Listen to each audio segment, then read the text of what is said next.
What's up, fam, and welcome back to the channel. Thank you guys for stopping by the channel. So I'm just out here sitting by the water and just really been in like a reflective state, and that happens a lot when I get near water. And I want to come on and talk about a little bit breaking generational cycles and patterns of dysfunction. Okay, and that's happening a lot for some of us.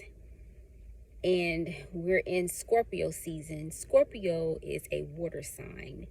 It's about emotions. It's the feminine. It's a feminine principle when you start talking about water. But I'm going to talk about, when y'all hear me talk about masculine and feminine, I'm not talking about man and woman, okay? I'm talking about energy, all right, principles. And Scorpio has three types of energies to it. You have the scorpion, right? Which a scorpion, it will sting itself if its back is against a wall and die and kill itself. If its back is against the wall, a scorpion will sting itself to death, right? When it's in danger. Okay, so then we're seeing the death process there with that. Then you have the serpent, which represents duality, but also showing you progression about the death and the rebirth process. And then you have the eagle, right, which is the highest level. So you start scorpion, the serpent, and then you have the eagle. The eagle, or some people may call it the great sphinx, like you're rising from the ashes, right? And those are the cycles or the energies that happen within Scorpio, right? Now, remember, I'm talking about energy.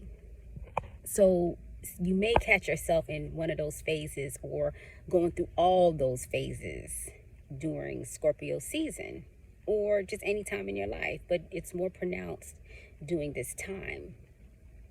And I'll give you guys an example.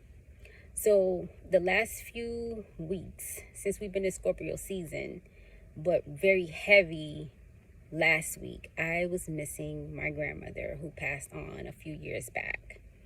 Missing her, like almost like really grieving her again, really strong, like at the last week here. And I was,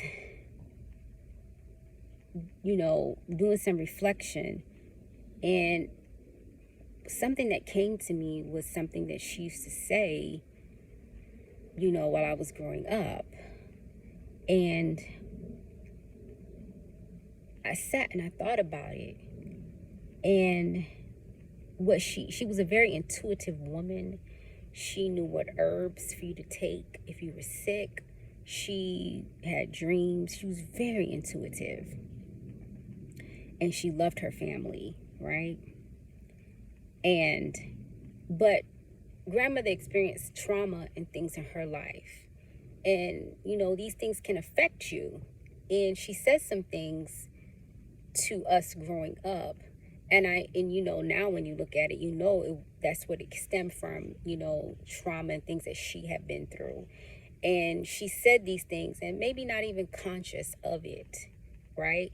But when we speak about the word, it is through the word that everything is created. It's our words that create things. First we think it, it's a vibration, it goes out, and then we speak it, vibration goes out and creates, right? And she said some things when we were growing up, and as I sit down now and reflect, I see the result and the impact of the word that she spoke. I see the impact, how it affected the family negatively. I see the patterns, I see the result of what she said in our lives. Her children, her grandchildren, I see it, okay? And this is all what it was coming to me within this last week here. So I was shown that it was a spell that was spoken because of the word. You know, your words create.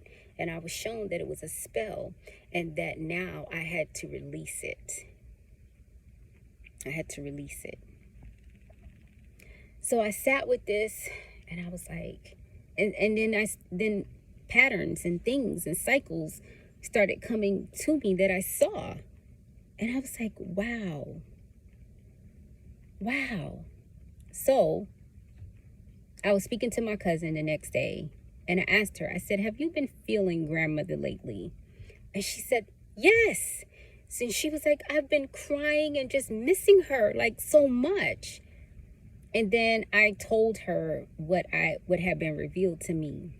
And I told her that it was shown that it was a spell and we needed to release it.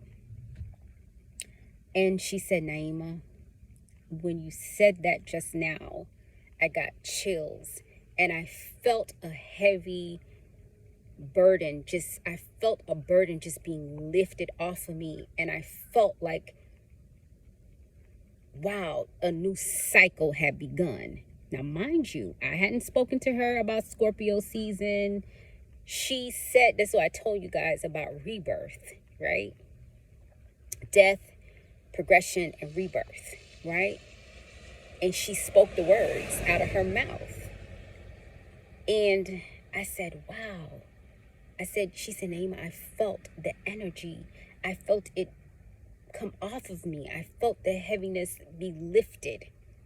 Okay? And this is what happens when you're breaking these energetic, okay, cycles and patterns of dysfunction. And if you're conscious, then you know, like those of you guys who can feel energy very strong, you know when things shift, you know, you can feel it. And she's one of those people that can feel as I can. And I said,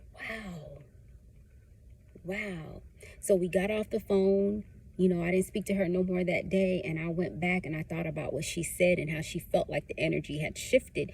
And she felt like, wow, I can have a new life. Like new life begins. So I was sitting with it. And then the next thing came to me. I felt it so strong.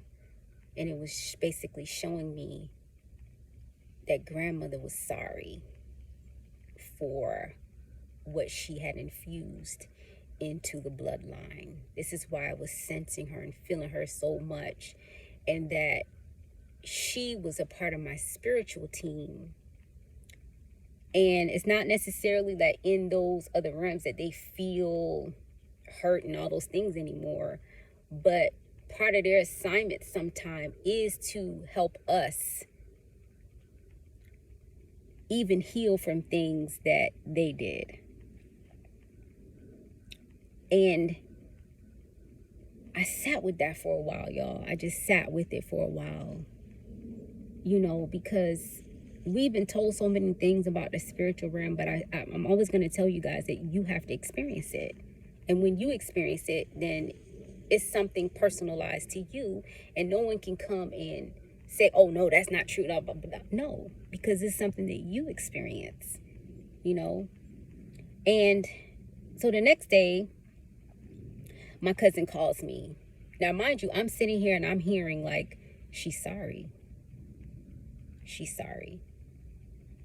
Okay.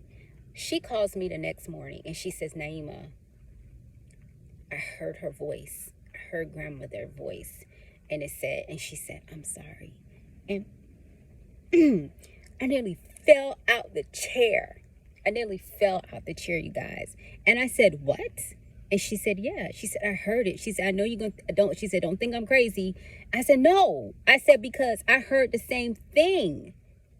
And she was like, what? And I said, yes. This is why both of us was feeling her so strong, because it was a cycle that we needed to end in our family, right?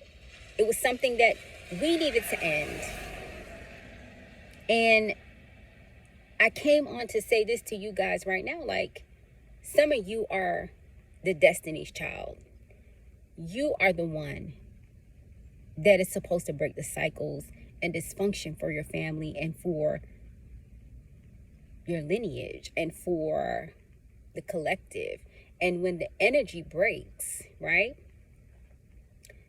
it frees the line. It sets people free. Now they still have free will, right? But it sets the energy. The energy is broken, right? And more people can be free.